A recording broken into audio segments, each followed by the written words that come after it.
What's good, everyone? It's your boy Natsu with another video for the channel. Welcome back to DMV Sports Zone. I got Abdullah here for our must-see DMV immediate reaction to Washington's epic win against the Seattle Seahawks, 17-15. This team does not make it easy whatsoever. Never. Just what do you think? What do you think we have the dub in the bag? There are moments at the end where it's like, nah, it's not gonna happen, right? It's Washington. It's the Washington football team. It can't happen. Good things can't happen to us, but of course we got the W. That's all that matters. We are the seventh seed in the NFC right now. After starting off 2 and 6, yeah, 3 straight W's. Now we're 5 and 6. We're still below 500, but we are technically the 7th seed in the NFC right now. So, Abdullah, what are your immediate thoughts to Washington's epic win against the Seattle Seahawks?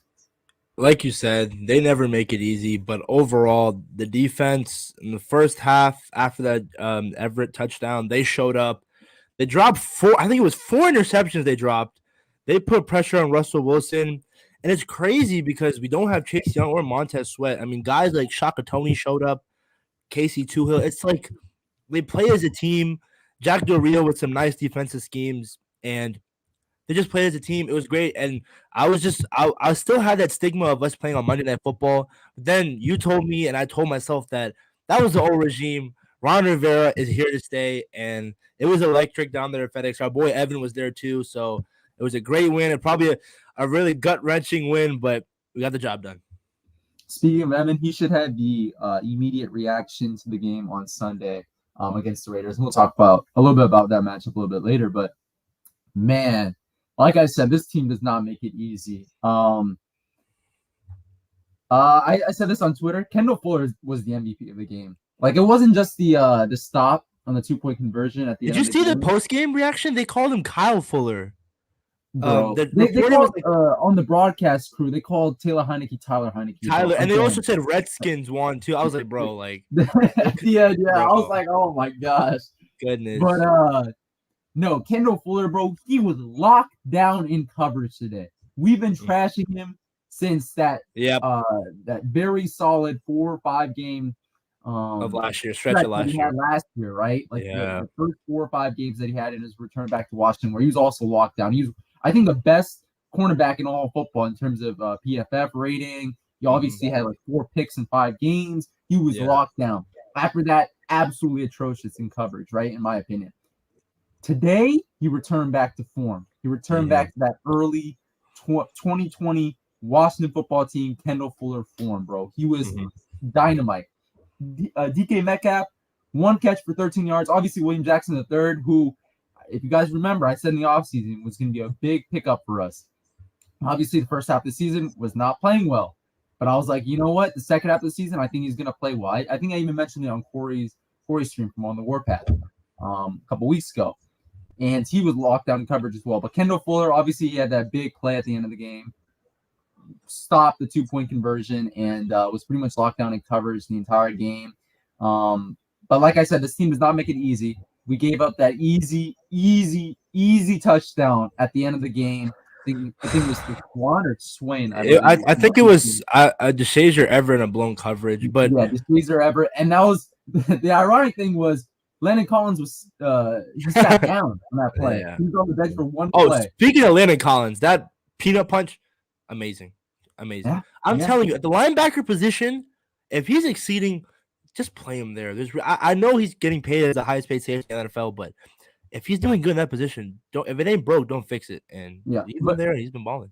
But he hates to play linebacker, right? That's it's like he hates to play linebacker. Yeah.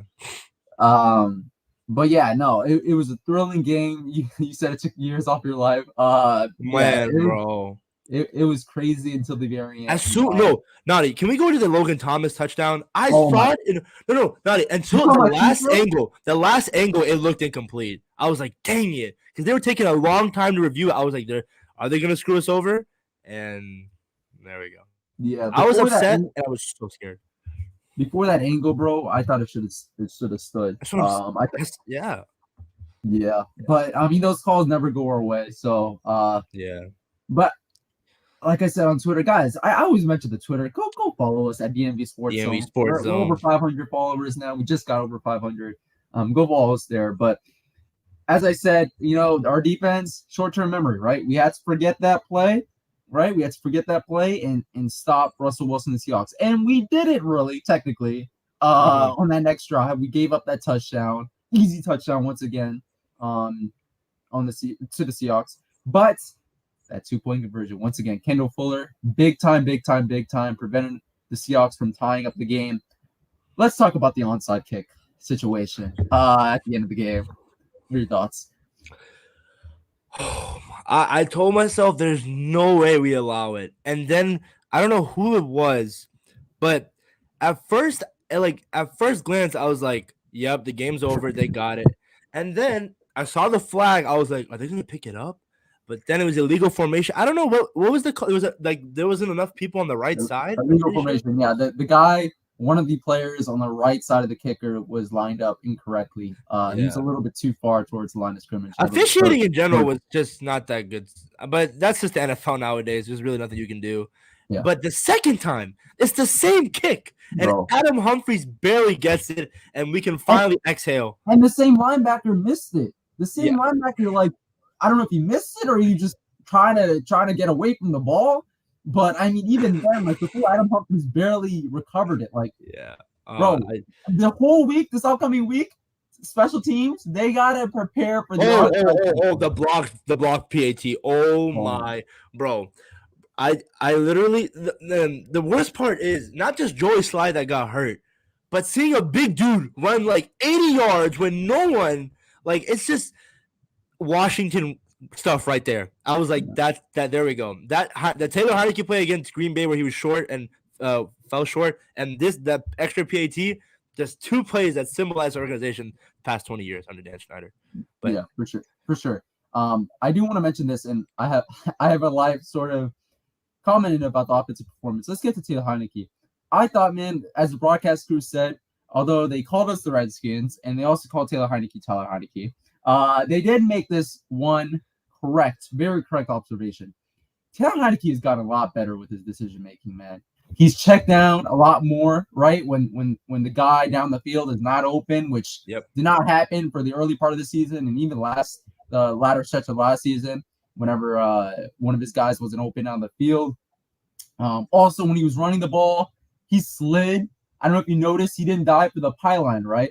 Yeah. He didn't also go out of bounds, which would have stopped the clock. He slid, staying in bounds, also gaining a couple yards and getting, the team moving, and ultimately would have turned into that Logan Thomas touchdown. But we already talked about that, our thoughts, and I personally thought it should have stood, but yeah, I think it was Louis Riddick. He talked about how you have to win plays, not win games or not the big plays, and he's been doing that. I'm telling you, man, you still don't believe me, but I still think he could be our guy. I have a life here. I mean, I didn't love the offensive performance. Logan Thomas was big, had a couple of big conversions on third down.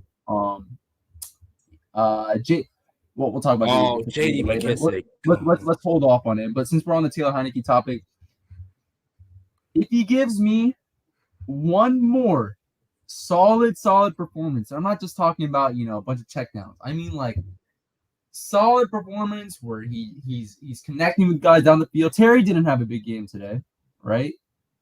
If he's connecting with guys down the field, checking down the ball, making smart reads, and he's doing it against the Las Vegas Raiders, who we have upcoming, and again, we'll talk about that matchup a little bit later, I might believe in him as a guy who could be here as the starter, not just as the backup quarterback for next year and beyond. He's already under contract for next year, right? 2-year, I think it was $8.75 million contract. So he's already under contract for next year, cheap contract. But we shall see there. Let's get to Mr. Royston's comment. Ron was hyped running off. I wish Logan's touchdown would have stood. But what does it win? Like I'm telling you, it was the last angle. I thought it was a touchdown. And then the last, I was like, dang. Bro, when they showed us that last angle right after the refs already made the call, bro. Like it mattered. Like, why didn't you show us all these angles before? It stung so much, man. Back to back commercial breaks, bro. Like trying to get the ads in. But it is what it is. Let's get to the JD McKissic issue.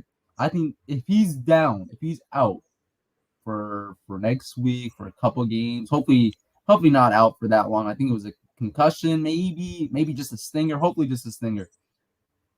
That's a big loss. He's one of the most underrated players in this league, man. This man's when he has the ball in his hands on checkdowns, or potential third down plays, he always converts. He always makes the right reads. Pass protected solid. He knows who the first down marker is. It's unbelievable. Go ahead. Sorry. He knows the first down marker, like when to stop, when to not go out of bounds, unlike some running backs that we have on this team. But like some running backs. But Antonio Gibson went over 100 yards. Oh, he got a good game in the entire season. It is week. What is it? We're what? 5 and 6. We're 12 weeks into the season. Yeah, 12 weeks into the season. First 100-yard game on the ground. But it is what it is. He had it. He was solid this game, man. The run game was solid. The holes were wide open, man. Eric, and I mentioned this on Twitter once again. Eric Flowers and JD McKissic, two of the most underrated players on this team. For man. sure. What are your thoughts on the entire run game? Man, it was great just seeing them pound the ball. But one thing I gotta say, I think it was twice where it was a 3rd and 1 and we couldn't convert. And it was just like it's like so predictable when you have all your receivers lined out and just a handoff up the middle. Something that Scott Turner needs to work on is just situational play calls. But other than that, the run game, just pounding the ball, Antonio Gibson just being patient behind his offensive line. It's looking great. I know we lost. I think Keith Ishmael came in. I think we lost we're on a 4th-string center. So 4th-string center, yeah. That's injuries hurt, but that's part of football, and you keep on fighting. That's what they did today. That's what they got. How they got the win. And he wasn't great in run blocking. I don't know if you remember. I think it was Antonio Gibson who was literally stopped at the line of scrimmage, and there were holes to a little bit of a hole to his right and to his left. Decided to go to his left, but bro, Keith Ismail just like I don't know what happens, but the defensive lineman, basically got off the attempted block by Keith Ismail and easily tackled Antonio Gibson for little to no gain. So he wasn't great in run blocking, but did very well in pass blocking. And the biggest thing for me, no miscues on the snaps, right? Like that. I was praying that there wasn't going to be any like bad snaps or like some miscommunication. That was good to see. Yep. I'm pretty sure you're related. Yeah. That's my He's a Cowboys fan, so he just wants to smoke. That's what's up. You know what he's sensing? He's sensing footsteps, right? Yeah. Footsteps, because the Washington football team is right on the rise. The Dallas Cowboys, the Dallas Cowturds heels, right? Yeah. For what? 5 and 6. Cowboys are 7 and 4. We still have 2 games against them coming up. I mean, anything can happen. We're in the 7th seed, right? Right now, we're technically the 7th seed in the NFC East or NFC. Bro, something that we need to talk. The scheduling, that is so. I don't know who did that. Like the last 5 are all divisional games, right? Yeah, but remember, Abdullah, we talked about in the offseason extensively on how we all thought, all of us on the channel, and I think Evan, I'm not sure though, most of us on the channel thought that this team was going to start off slow because of our tough schedule, right? And we thought, you know what? We had the 5 divisional games at the end of the season. Hopefully we can rack up some wins in the second half and maybe contend for an NFC East division title or just a playoff contention overall. I think that's shaping out, bro. I think that's shaping out. And I agree, right now we're 17 in the NFC, but the NFC East is Cowboys definitely do not have that lockdown right now. Shouldn't be proud of being. Well, they were 3 and 7 before we played them. Also, they have Russell Wilson, who let's talk about him. I think he looked off tonight. Oh my! Yeah, correct me if I'm wrong though, because I'm pretty sure they didn't talk about this in the first half. Definitely not in the second half. Russell Wilson, 3 and 18, Seattle Seahawks. First of all, Pete Carroll's job is on the line. Second of all, if Taylor Heineke does not show you that he's the franchise quarterback. You go after Russell Wilson. He is a Richmond, Virginia native. He is from Virginia. He But had a draft party in DC. I've talked about them on the channel before. Mm-hmm. I don't know, man. I don't want to get my hopes up, but if he came to DC, I'm not gonna lie.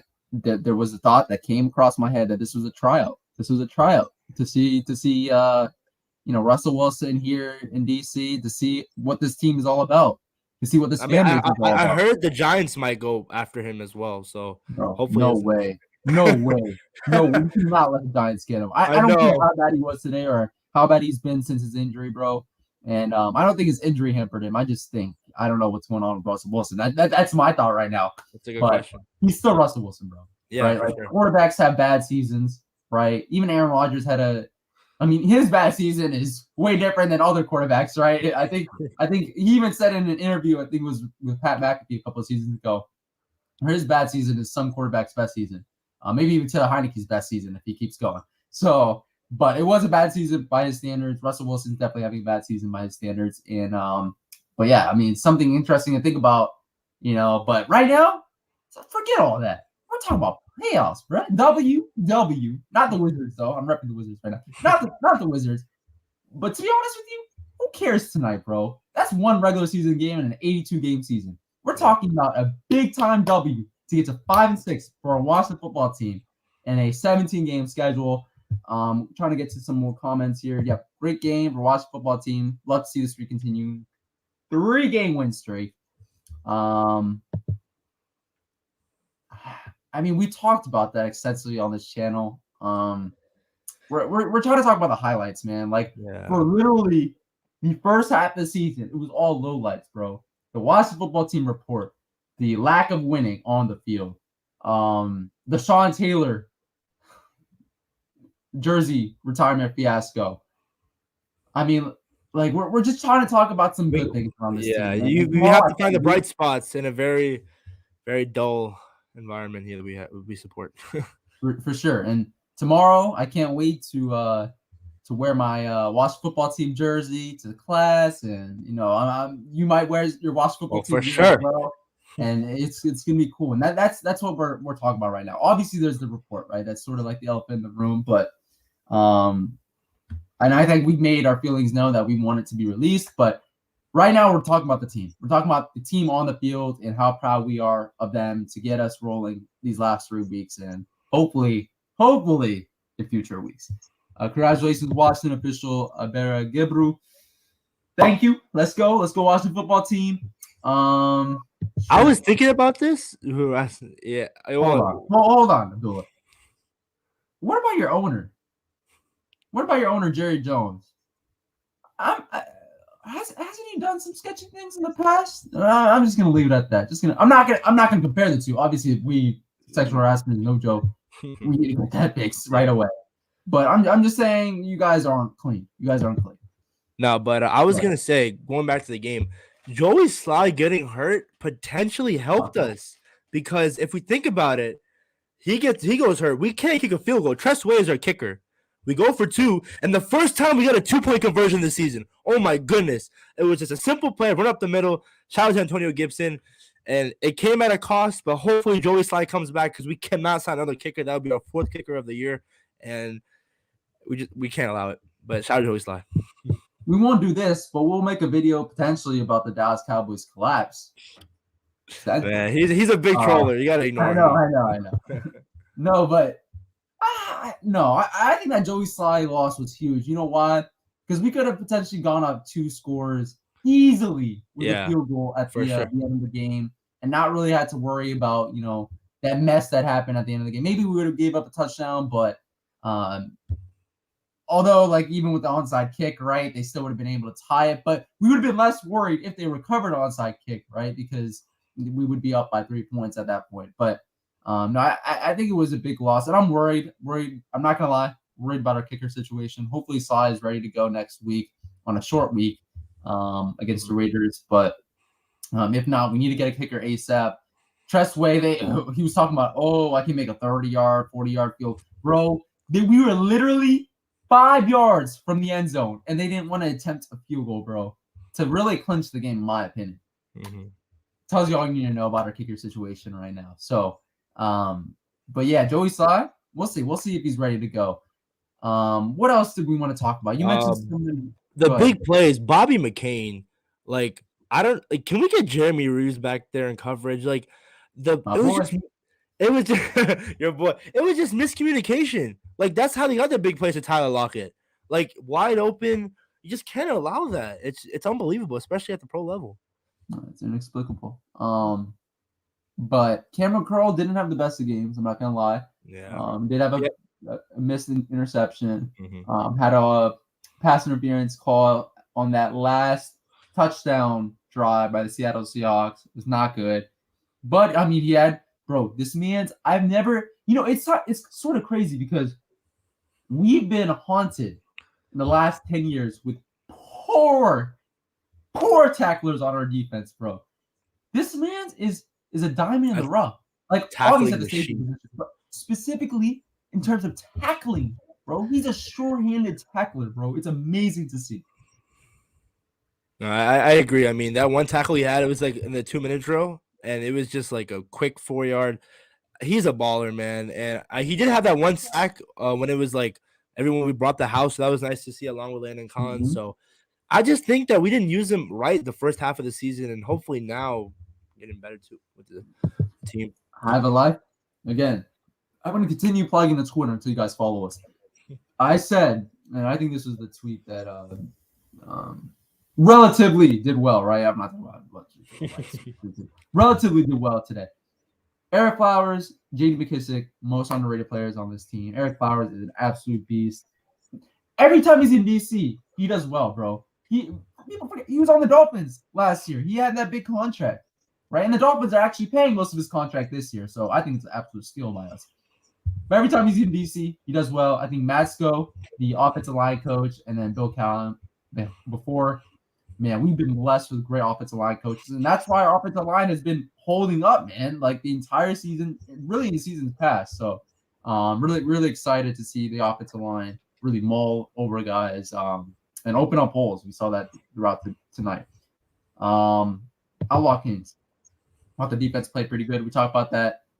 Defense played really well up until that last touchdown drive. The defense played very, very well. And, even with that touchdown drive, when it mattered most, 2-point conversion.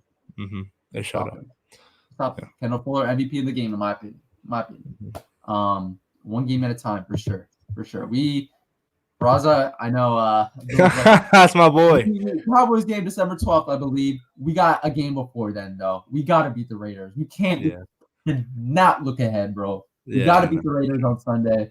It's really so weird because the Raiders, as much as they've gone through this season, they're still, 6-5? That's incredible, bro. Yeah. It's insane. Yeah. And I was about to say great coaching, but I mean, their coach got fired or released, mutually agreed to part ways after that whole fiasco early in the season. Obviously that serious Henry Ruggs situation. But no, Derek Carr, man. If the Raiders keep going, bro, Derek Carr deserves MVP votes, bro. Like I was gonna say, if the Raiders don't keep him, that's the guy that we could. I don't know is he a free agent this offseason? I don't know, or trade for him, or I'm not sure. But there was a lot of talk this offseason about trading for him, and I'm not gonna lie, I was a little lukewarm on it. But now, if Heineke does not show me over these next couple games that he's that QB1 next season, for the foreseeable future, not just for next season. Definitely we're looking to Derek Carr.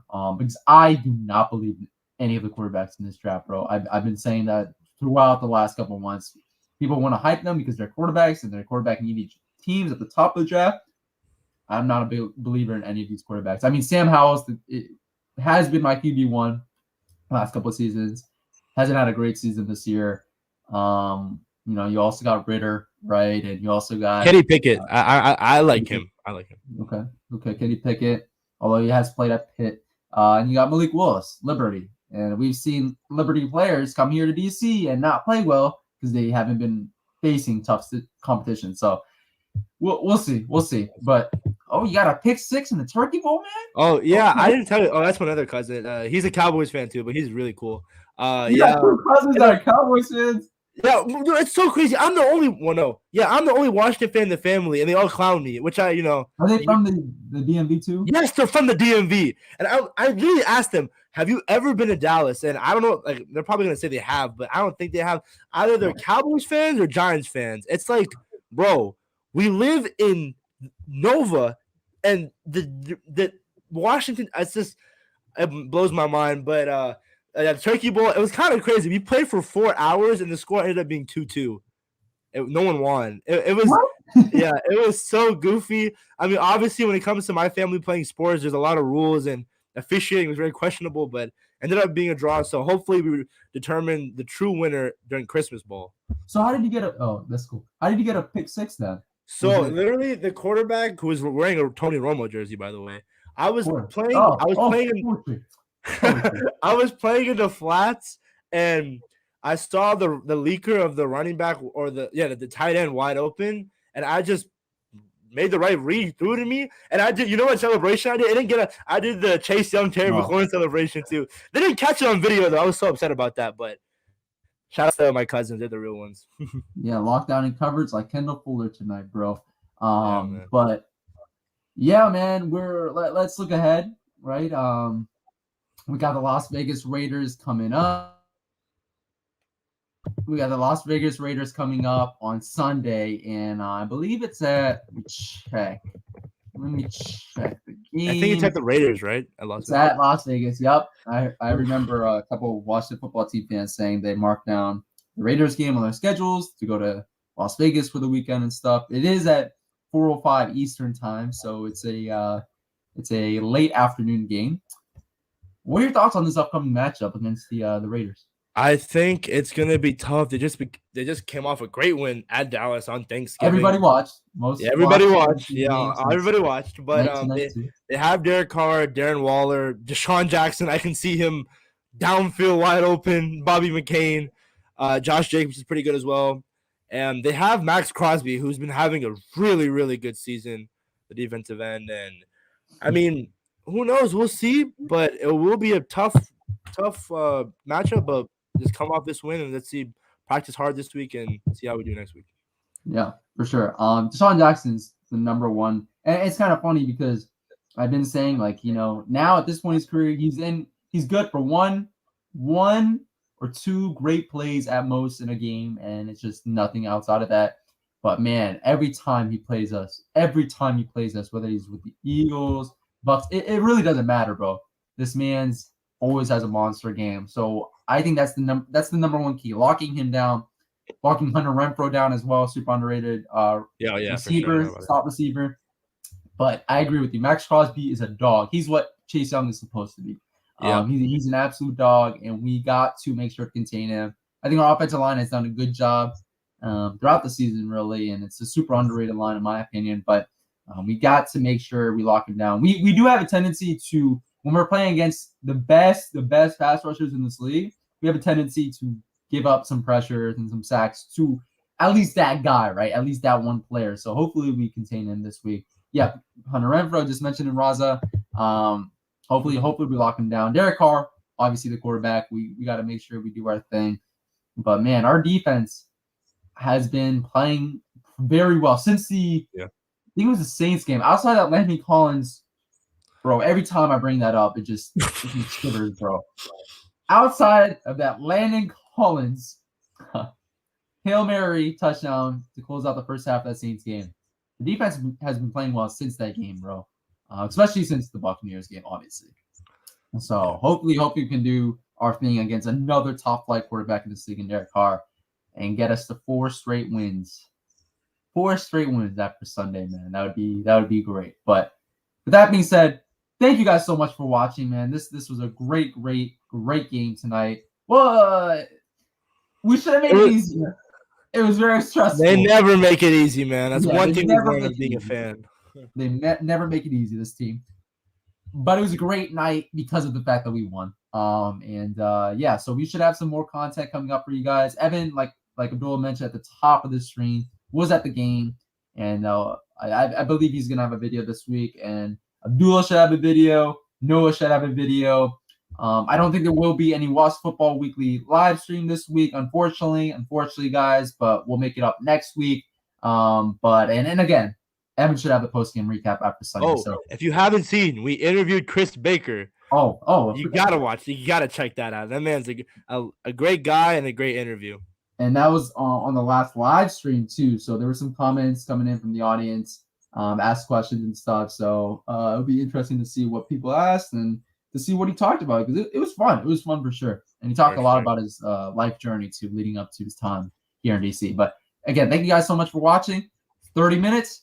That's a wrap for us. And see you guys in the next one. Peace.